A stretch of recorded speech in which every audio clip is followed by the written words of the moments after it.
Think and grow rich का सारांश। क्या आपने कभी सोचा है कि अमीर और सफल लोग अलग क्या करते हैं? थिंक एंड ग्रो रिच सिर्फ एक किताब नहीं बल्कि एक गाइड है जो बताती है कि कैसे आपकी सोच आपकी दुनिया को बदल सकती है। क्या आप अमीर बनने का सपना देखते हैं? क्या आप जानते हैं कि यह केवल आपके सपनों में नहीं बल्कि आपकी सोच और विश्वास में भी है? थिंक एंड ग्रो ने सिखाती है कि आपकी मानसिकता ही आपकी समृद्धि का आधार है। तो अगर आप अपने जीवन को बदलने और अमीर बनने के रास्ते पर चलना चाहते हैं तो इस यात्रा में हमारे साथ बने रहें। और अगर आपको हमारी ये जानकारी उपयोगी लगे तो दिल से अनुरोध है कि हमारे चैनल को सब्सक्राइब करें ताकि हम आपको और भी प्रेरणादायक और जीवन बदलने वाली किताबों के सारांश लाते रहें। याद रखें, ये चैनल सिर्फ हमारा नहीं, आपका भी है। Chapter 1 desire. पहला अध्याय हमें सिखाता है कि सफलता की शुरुआत होती है आपकी प्रबल इच्छा से। नेपोलियन हिल बताते हैं कि केवल साधारण इच्छा या चाहत काफी नहीं है। ये इच्छा इतनी प्रबल होनी चाहिए कि वह आपके हर फैसले और प्रयास को प्रेरित करे। ये एक जलती हुई आग होनी चाहिए जो आपको हर कठिनाई से लड़ने की शक्ति दे। थॉमस एडिसन का उदाहरण लें, जिन्होंने एक साधारण बल्ब बनाने के लिए काम किया। आपको जानकर हैरानी होगी कि उन्होंने लगभग 10,000 बार असफल प्रयोग किए, लेकिन उनकी प्रबल इच्छा ने उन्हें कभी हार मानने नहीं दी। अगर उनकी इच्छा कमजोर होती तो क्या वो यह आविष्कार कर पाते? नहीं।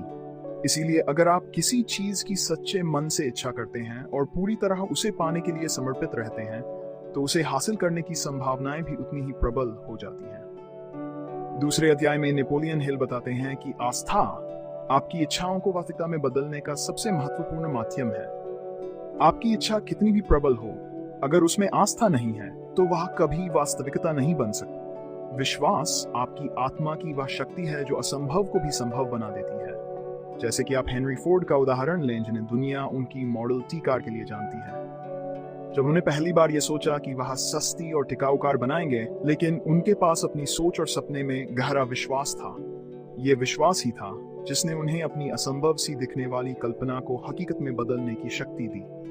यह अध्याय हमें सिखाता है कि अगर आप खुद पर और अपनी सोच पर विश्वास करते हैं तो आपकी इच्छाएं जरूर पूरी होंगी। तीसरा अध्याय आत्म सुझाव की शक्ति पर जोर देता है।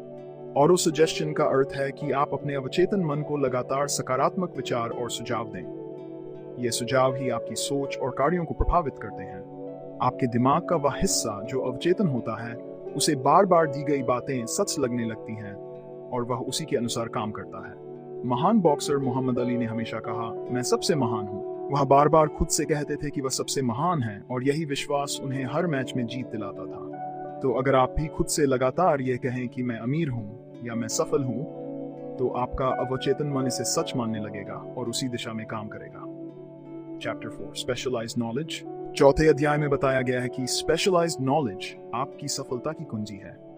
लेकिन ये स्पेशलाइज्ड नॉलेज सिर्फ किताबों में नहीं मिलता। ये स्पेशलाइज्ड नॉलेज अनुभवों, गलतियों और विशिष्ट कौशलों से आता है। साधारण जानकारी आपको सफल नहीं बना सकती, लेकिन स्पेशलाइज्ड नॉलेज जो आपके लक्ष्य से जुड़ी हो आपको निश्चित रूप से आगे बढ़ाएगी। एंड्रयू कार्नेगी, जिन्होंने स्टील इंडस्ट्री में अपनी पहचान बनाई, के पास स्टील के बारे में कोई विशेष स्पेशलाइज्ड नॉलेज नहीं था, लेकिन उन्होंने उन लोगों को अपने साथ जोड़ा जो इस क्षेत्र में विशेषज्ञ थे। उन्होंने स्पेशलाइज्ड नॉलेज का उपयोग करके अपनी टीम को मजबूत किया और एक विशाल उद्योग खड़ा किया। यह अध्याय हमें सिखाता है कि अगर आप सही स्पेशलाइज्ड नॉलेज और कौशल पर ध्यान दें तो आप निश्चित रूप से सफल होंगे। थिंक एंड ग्रो रिच के पहले 4 अध्याय हमें यह सिखाते हैं कि सफल होने के लिए केवल मेहनत ही नहीं बल्कि सही दृष्टिकोण, आस्था और स्पेशलाइज्ड नॉलेज भी जरूरी है। आपकी इच्छा की शक्ति, विश्वास की ताकत, आत्म सुझाव की तकनीक और स्पेशलाइज्ड नॉलेज, ये 4 स्तंभ आपकी सफलता का मार्ग प्रशस्त करेंगे। पिछले 4 अध्यायों में हमने जाना कि कैसे इच्छा, विश्वास, आत्म सुझाव और स्पेशलाइज्ड नॉलेज हमें सफल बना सकते हैं।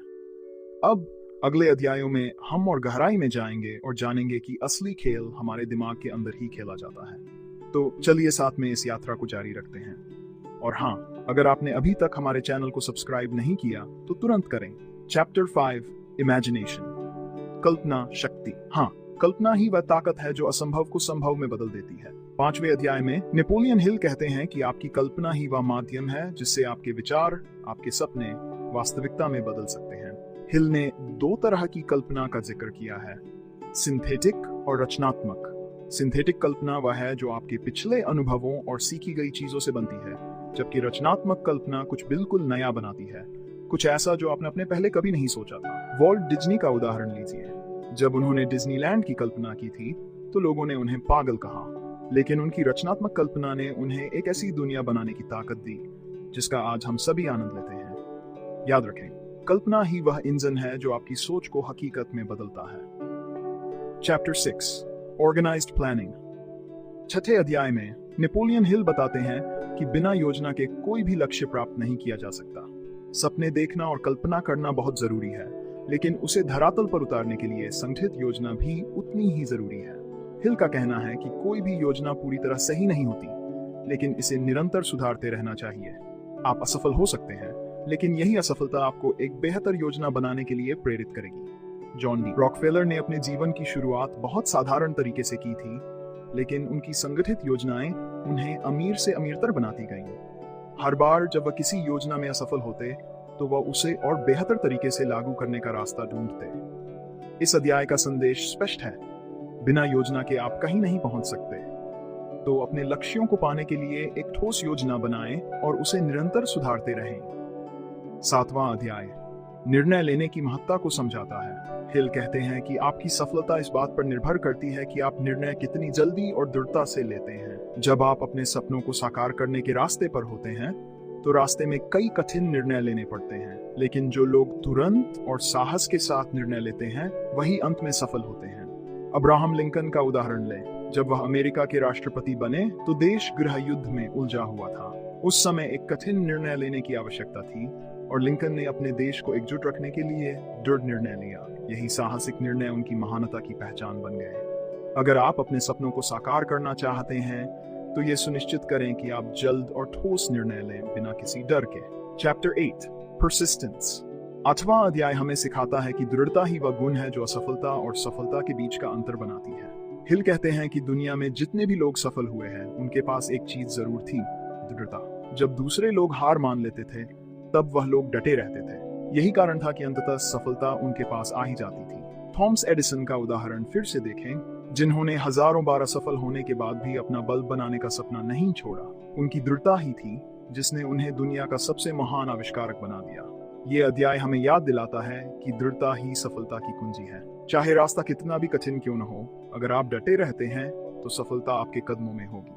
थिंक एंड ग्रो रिच के ये 4 अध्याय हमें ये सिखाते हैं कि केवल इच्छा, विश्वास और कल्पना ही काफी नहीं है, बल्कि उसे वास्तविकता में बदलने के लिए संगठित योजना, तेज निर्णय लेने की क्षमता और दृढ़ता भी उतनी ही जरूरी है। अगर आप अपनी कल्पना और योजना को सही दिशा में लेकर चलते हैं और कठिनाइयों के सामने भी डटे रहते हैं तो आपकी सफलता निश्चित है। क्या आप जानते हैं कि सफलता केवल बाहरी संसाधनों पर निर्भर नहीं करती?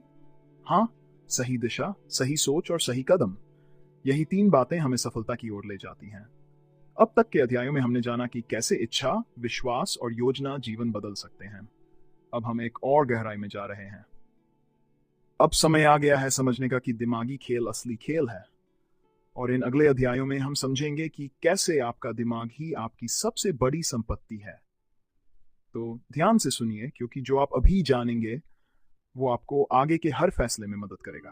9वें अध्याय में नेपोलियन हिल हमें मास्टरमाइंड सिद्धांत से परिचित कराते हैं। मास्टरमाइंड का मतलब है ऐसे लोगों का समूह जिनका दिमाग एक लक्ष्य के लिए एक साथ काम करता है। हिल कहते हैं कि जब कई दिमाग एक साथ मिलकर काम करते हैं तो वे मिलकर ऐसी शक्ति उत्पन्न करते हैं जो किसी एक व्यक्ति के बस की बात नहीं होती। मास्टरमाइंड एक सामूहिक दिमाग है जो आपकी सोच को और विस्तारित करता है और आपको सही दिशा में प्रेरित करता है। रॉकफेलर और उनके साझेदारों का उदाहरण लें। उनका मास्टरमाइंड ग्रुप सिर्फ व्यापारिक साझेदार नहीं था, बल्कि एक साथ काम करने वाले विजनरी लोग थे। उन्होंने मिलकर ऐसी योजनाएं बनाई जिनसे वह दुनिया के सबसे अमीर लोगों में से एक बन गए। तो आपका मास्टरमाइंड ग्रुप कौन है? ये जानना जरूरी है कि आपकी सफलता का रास्ता किसके साथ जुड़ा हुआ है। The mystery of sex transmutation. अब यह अध्याय थोड़ा असामान्य और गहराई से जुड़ा हुआ है। सेक्स ट्रांसम्यूटेशन का मतलब है आपकी यौन ऊर्जा को रचनात्मक और उत्पादक ऊर्जा में बदलना। हिल बताते हैं कि यौन ऊर्जा, जिसे सामान्य रूप से शारीरिक संतुष्टि के लिए उपयोग किया जाता है, असल में आपकी सबसे बड़ी प्रेरक शक्ति हो सकती है अगर आप इसे सही दिशा में लगाएं। यह ऊर्जा इतनी शक्तिशाली होती है कि इसे किसी रचनात्मक काम में लगाकर आप अद्वितीय परिणाम पा सकते हैं। हिल ने कई सफल व्यक्तियों का अध्ययन किया है और पाया कि उनकी सबसे बड़ी प्रेरक शक्ति उनकी यौन ऊर्जा थी, जिसे उन्होंने अपने काम में बदल दिया। ये ऊर्जा जब सही दिशा में लगाई जाती है तो वह आपको महानता की ओर ले जा सकती है। इस अध्याय का संदेश यह है कि आपकी ऊर्जा का सही उपयोग ही आपकी सफलता का रहस्य हो सकता है। तो ध्यान दें कि आप अपनी ऊर्जा को किस दिशा में लगा रहे हैं। Chapter 11 the subconscious mind. अब 11वां अध्याय आपके अवचेतन मन की शक्ति के बारे में है। ये वही मन है जो आपकी हर सोच, हर इच्छा और हर विश्वास को नियंत्रित करता है बिना आपको पता चले। अवचेतन मन में हर दिन लाखों विचार आते हैं और वह इन्हें सच मानकर काम करता है। इसलिए अगर आप सफलता चाहते हैं तो आपको अपने अवचेतन मन में सफलता की तस्वीर बनानी होगी। जो आप सोचते हैं वही आप बनते हैं। माइकल जॉर्डन का उदाहरण लें। उन्होंने बार बार अपने अवचेतन मन को विजुअलाइजेशन तकनीक से ट्रेन किया। उन्होंने खुद को बार बार ये कहते हुए देखा कि वह सर्वश्रेष्ठ है और अंततः वह बन गए। इस अध्याय का संदेश है कि आपका अवचेतन मन आपकी सबसे बड़ी ताकत है। उसे सही दिशा में ट्रेन करें और आप वह सब कुछ पा सकते हैं जो आप चाहते हैं। 12वां अध्याय मस्तिष्क की शक्ति पर केंद्रित है। हिल कहते हैं कि आपका मस्तिष्क एक रेडियो ट्रांसमीटर की तरह काम करता है, जो विचारों को भेजता और प्राप्त करता है। आपका मस्तिष्क जितना साफ और केंद्रित होगा, उतनी ही अधिक संभावना होगी कि आप सही विचारों और अवसरों को आकर्षित कर सकें। जब आपका मस्तिष्क सही सोच और सकारात्मक ऊर्जा से भरा होता है, तो आप अपने जीवन में अद्भुत परिणाम देखेंगे। निकोल टेस्ला का मस्तिष्क अपने समय के सबसे तेज और रचनात्मक मस्तिष्कों में से एक था। उन्होंने अपने मस्तिष्क को पूरी तरह से अपने आविष्कारों पर केंद्रित किया और दुनिया को कई अद्भुत आविष्कार दिए। ये अध्याय हमें यह सिखाता है कि आपका मस्तिष्क ही वह उपकरण है जो आपके विचारों को वास्तविकता में बदलता है। उसे ध्यान से पोषित करें और सही विचारों से भरें। के इन अध्यायों में हम समझते हैं कि हमारी सफलता का आधार हमारे मस्तिष्क, अवचेतन मन और हमारी ऊर्जा पर निर्भर करता है। मास्टरमाइंड, सेक्स ट्रांसम्यूटेशन, अवचेतन मन या हमारी सोच को नई ऊंचाइयों पर ले जा सकती हैं अगर हम इन्हें सही दिशा में इस्तेमाल करें। आपका दिमाग आपकी सबसे बड़ी संपत्ति है। आप अपनी किस्मत के निर्माता खुद हैं। हाँ, आपने सही सुना। सफलता के उन रहस्यों को जानने का समय आ गया है जो अब तक छुपे हुए थे। जो कुछ भी आप सोचते हैं उसे आप हकीकत में बदल सकते हैं। तो चलिए इन अंतिम अध्यायों में हम जानें उन सबसे महत्वपूर्ण ताकतों के बारे में जो आपकी सोच को असलियत में बदलने का रहस्य है। The sixth sense. इस अध्याय में नेपोलियन हिल हमें छठी इंद्रिय की अवधारणा से परिचित कराते हैं। छठी इंद्रिय वह अज्ञात शक्ति है जो आपको कठिन परिस्थितियों में सही निर्णय लेने में मदद करती है। यह वही शक्ति है जो हमें अचानक आने वाले विचारों या अंदरूनी आवाजों के रूप में दिखती है। एलोन मस्क जैसे उद्यमियों को अक्सर इंस्टिंक्ट पर निर्भर करते देखा गया है। उनके निर्णय कई बार अप्रत्याशित होते हैं, लेकिन छठी इंद्रिय उन्हें सही रास्ते पर ले जाती है। हिल कहते हैं कि छठी इंद्रिय को विकसित करने के लिए आपको अपनी सोच को सकारात्मक और स्पष्ट रखना होगा। यही आपकी मार्गदर्शक बनती है जब बाकी सब रास्ते धुंधले लगते हैं। 14वें अध्याय में हिल हमें डर के प्रभाव से मुक्त होने का रास्ता बताते हैं। डर ही वह सबसे बड़ी रुकावट है जो हमारी सफलता के रास्ते में खड़ी होती है। चाहे वह असफलता का डर हो, आलोचना का डर हो या आर्थिक नुकसान का डर, हमें इन सबसे बाहर निकलना होगा। डर हमें जकड़ कर रखता है और हमें अपनी पूरी क्षमता तक पहुंचने से रोकता है। जिन्होंने बड़े बदलाव किए, जैसे महात्मा गांधी या मार्टिन लूथर किंग, उन्होंने अपने डर पर विजय पाकर महान काम किए। वे भी आम इंसान थे, लेकिन उन्होंने अपने डर को काबू में किया और दुनिया को बदल दिया। हिल हमें सिखाते हैं कि डर पर विजय पाने के लिए अपने लक्ष्यों पर ध्यान केंद्रित करना होगा। अंतिम अध्याय में नेपोलियन हिल हमें उन 6 प्रकार के डर से अवगत कराते हैं जो हमारी सफलता में सबसे बड़ी बाधा बनते हैं। ये हैं गरीबी का डर, आलोचना का डर, बीमारियों का डर, प्रेम का डर, उम्र का डर और मृत्यु का डर। हिल कहते हैं कि जब तक हम इन 6 भूतों को पहचान कर उनसे लड़ते नहीं हैं, हम कभी भी पूरी तरह से सफल नहीं हो सकते। थॉमस एडिसन ने अपने जीवन में कई बार असफलता का सामना किया, लेकिन उन्होंने डर को कभी अपने ऊपर हावी नहीं होने दिया। यही कारण है कि उन्होंने इतिहास में अपनी अमिट छाप छोड़ी। इस अध्याय का मुख्य संदेश यह है कि डर को खत्म करके ही आप अपने जीवन में असल बदलाव ला सकते हैं। थिंक एंड ग्रो रिच की ये यात्रा हमें ये सिखाती है कि आपकी सोच, आपका दृष्टिकोण और आपकी ऊर्जा सब आपकी सफलता का आधार है। छठी इंद्रिय, डर पर विजय और डर के भूतों को हराना, ये वो आखिरी कड़ियां हैं जो हमें पूरी तरह से सशक्त बनाती हैं। अब समय आ गया है कि आप अपने डर से मुक्ति पाएं और अपने सपनों को साकार करने के लिए तैयार हो। सपने देखना आसान है, लेकिन उन्हें पूरा करने के लिए सही रास्ता चुनना जरूरी है, और हम इस सफर में आपके साथ हैं। ये चैनल सिर्फ हमारा नहीं, आपका भी है। आपकी सफलता, आपकी प्रेरणा और आपका मार्गदर्शक। तो अगर आप भी अपने सपनों को सच करना चाहते हैं तो हमारे चैनल को सब्सक्राइब करना न भूलें। ये सिर्फ एक क्लिक नहीं, बल्कि आपकी सफलता की ओर एक कदम है। आइए मिलकर इस यात्रा को आगे बढ़ाते हैं।